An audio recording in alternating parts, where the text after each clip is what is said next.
Lizzy do the hump, Lizzy do the hump, hump. Da, da, da, da, Mate, da, we're da. live. Come on. Oh, thank Christ. This week is dragging. Welcome to your Wednesday night. It's the hump.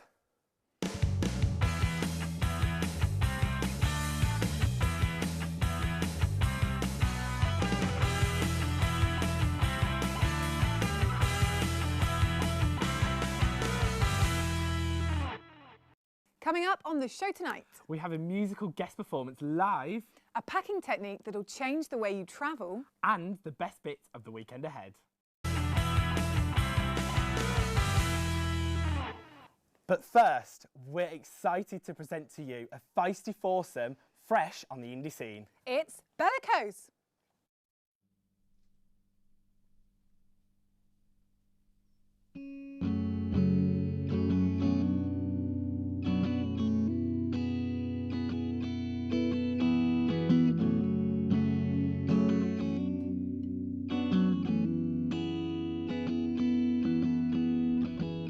Don't dream about saffron. She's a real big liar. She don't care about you. She don't care about me. She don't care about anybody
Well, that was a spicy number, wasn't it? It certainly was.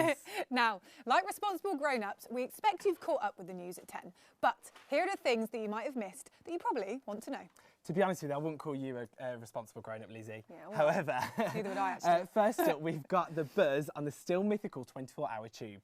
While we keep hearing it will happen soon, the latest news says August. Some are concerned it will simply have no excuse not to work till midnight. But fear not, a brave group of light sleepers have championed a more worthy cause by demanding Boris Johnson prioritise shushing the underground over making it available more often. Can you imagine? Now, speaking of London after dark, the Telegraph has reported that a whopping half of Britain's nightclubs have shut down in the last 10 years. That's half. a lot. I know. Now, experts predict this dramatic decline will leave the UK worse off culturally, socially and economically. Although saying that, the night tube may arrive just when the last club in London shuts for good, but at least we can look forward to freedom of tapping in past 11 p.m. and then maybe we can, socialise on public transport. That's my Saturday night sorted, isn't it? And finally, we'd be fools if we didn't remind you that the 1st of April is merely 2 days away. Do you like what I did there? I'm there. Fools. I've got it, I'm there. While the ultimate holiday of pranks is not until Friday, England footy fans are already feeling a little bit silly for getting their hopes up after their 3-2 win with Germany this past Saturday. Last night's loss against the Netherlands is making a certain someone a little bit nervous about already booking the open-top bus for Euro 2016. Yeah, I would be too. Never mind. But now, a topic to keep you at least a little bit sharp until Friday, which is more than I can say about our Lizzie here. Yeah, all right. It's time for our take on the Great British Brexit.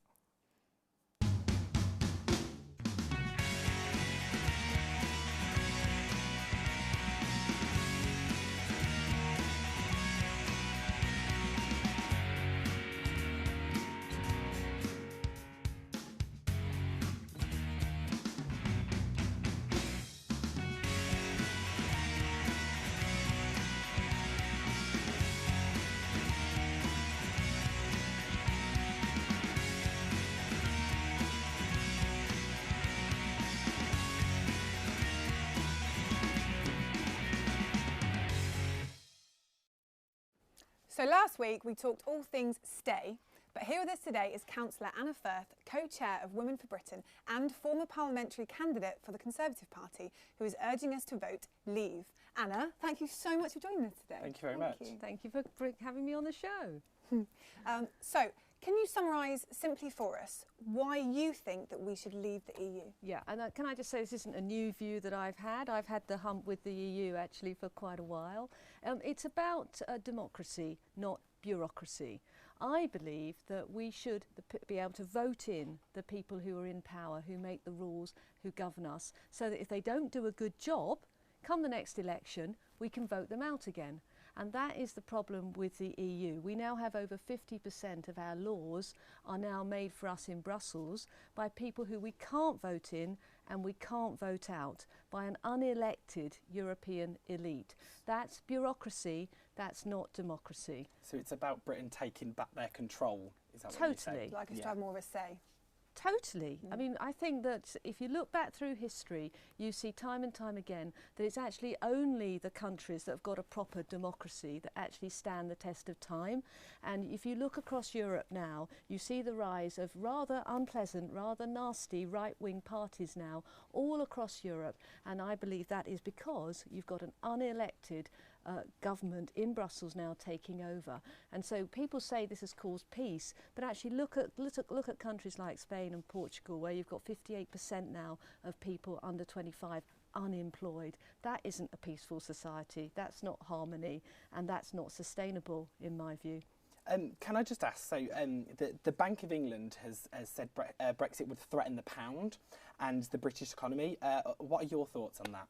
Yeah, it's interesting that, isn't it, Mark Carney? Because, of course, he comes from Canada, and Canada have a great deal with the EU, but they're not in the EU.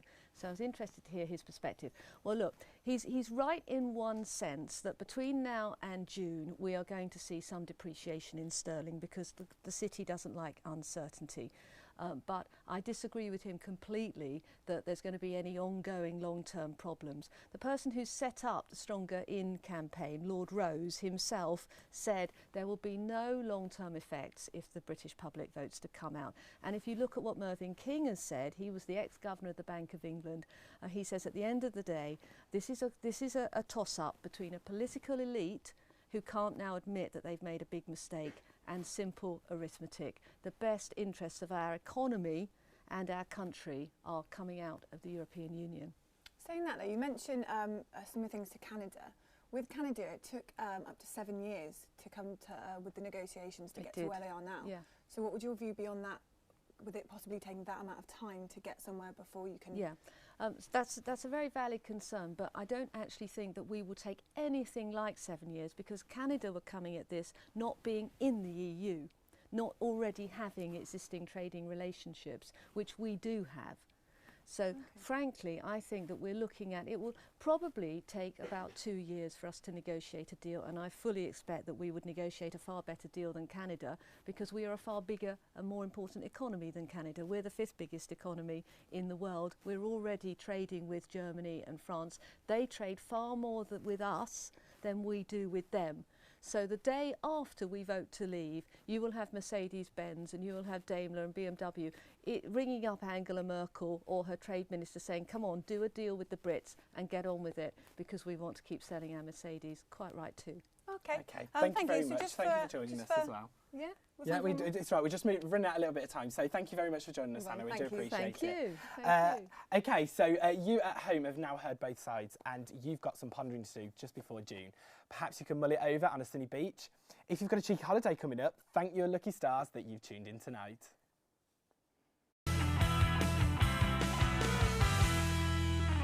That's right, guys. So now we've stepped into spring, those summer holidays are just around the corner.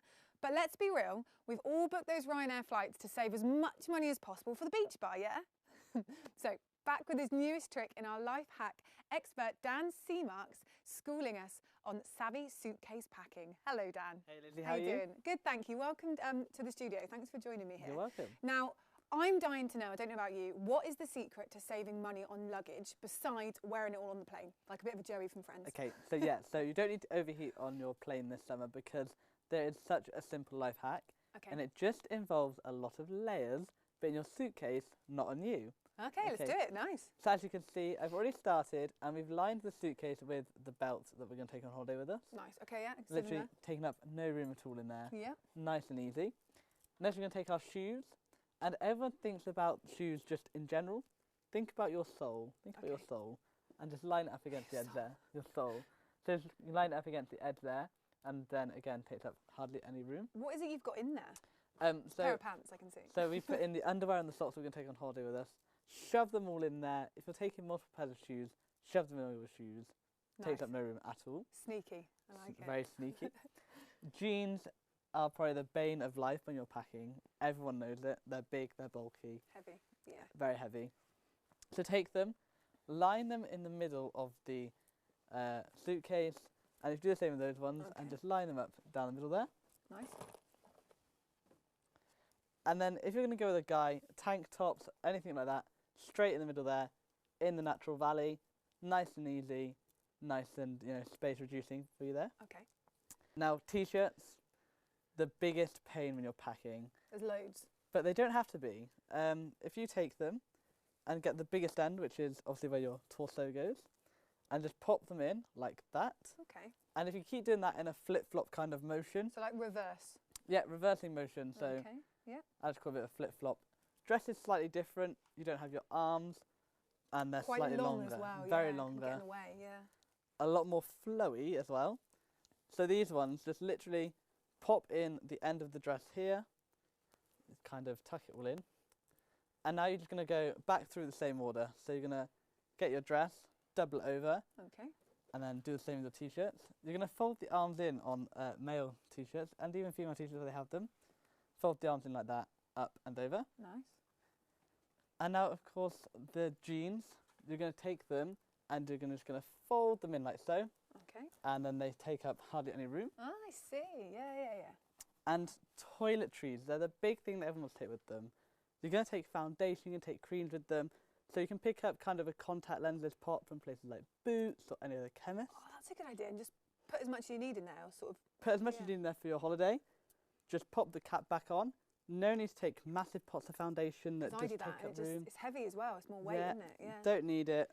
These, you know, they're really cheap, really easy to get hold of. Pop it all in there. The same as your jewellery.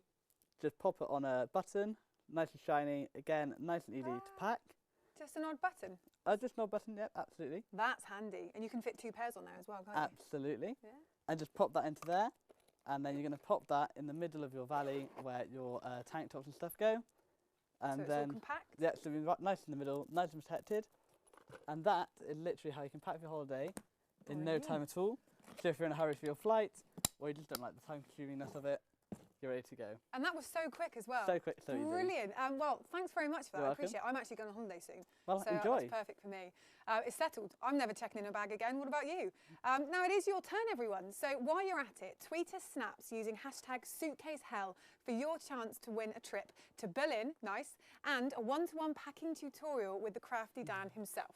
Unfortunately, now most of us, we can't quite sail off into the sun just yet, can we? But to keep your spirits up, Dan has found out what you can look forward to get you through this week. That's right, it's your today's edition of your light at the end of the tunnel. Hey guys, that's right. I've been doing my research, and first up is Billy Elliot at London's Victoria Palace Theatre. Come on in. The uplifting story of a coal miner's son in northern England who, after stumbling into a ballet class by chance, found the course of his destiny permanently altered. But hurry, you've only got a week left to catch this toe-tapping musical before it closes on the 9th of April after 11 years and nearly 5,000 performances. You can find Billy and his friends at the Victoria Palace Theatre with tickets starting from just £19.50. If you live in London and are yet to see a West End show, first of all, shame on you. But here's your chance to redeem yourself before it's too late. If you're feeling pettish, pop on over to Shoreditch and check out Urban Food Fest, my favourite place to get grub at the weekend. A street food and bar night market that is held weekly at the Euro car parks in the heart of Shoreditch. Don't be afraid of its hipster tag, this is the perfect weekend chill out for grab and grub.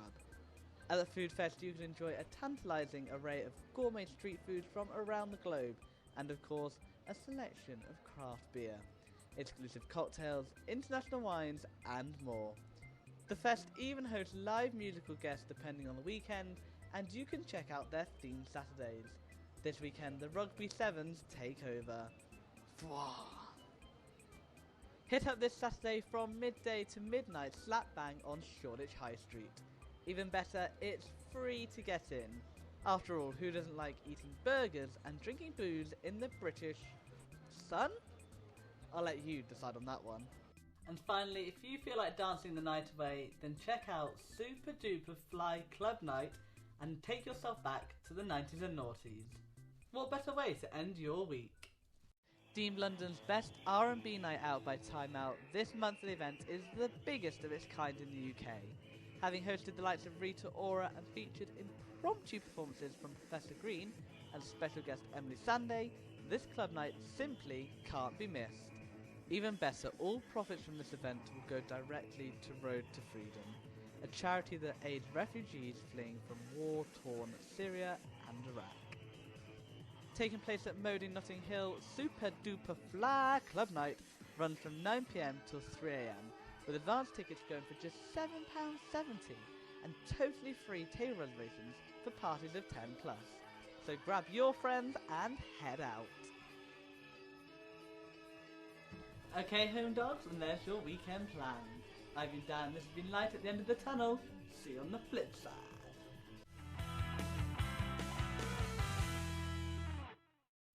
That Billy gets me every time. It's all right, it's okay. Oh, do you know what? I'm quite hungry now, actually. Wow, the show's nearly over, Lizzie. Well, I know, but right, I'll tell you what, I'll need to sort out my 90s gear as soon as I get back from having a snack. Don't worry, I'll help you. Oh, thank you very much. But now it's time first to bid you good night and send you to bed with a sweet tune in your ear.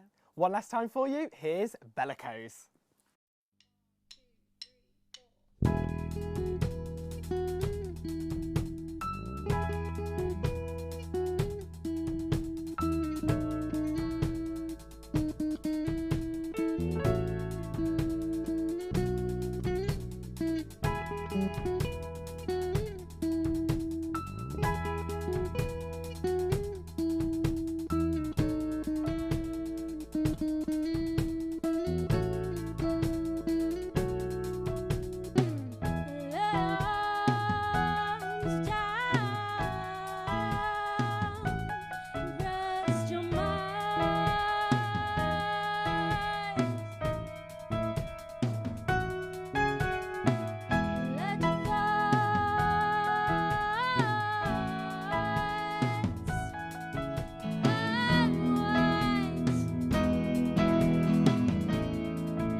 Try